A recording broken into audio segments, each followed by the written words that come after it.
Merhaba arkadaşlar. Bugün Hande Erçel'in Türk endüstrisinin ötesine nasıl geçtiğini ve bunun kariyer açısından ne anlama geldiğini konuşacağız. Sen Çal Kapımı dizisinin başarısından sonra onun popülerliği küresel bir boyuta ulaştı.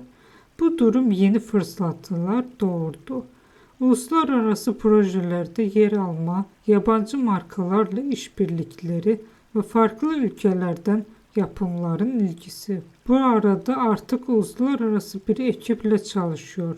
Bu önemli bir değişimdir. Çünkü çalışma formatı, beklentiler ve hedef kitle tamamen farklıdır. Ayrıca giderek daha fazla uluslararası etkinlikte yer alması, Türkiye dışında görünürlüğü de artmaktadır.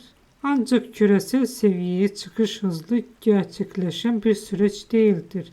Bu zamanla genişleyen bir izleyici kitlesi, yeni çalışma koşullarına uyum sağlama ve farklı ülkelerden oyuncularla rekabet etmeyi gerektirir.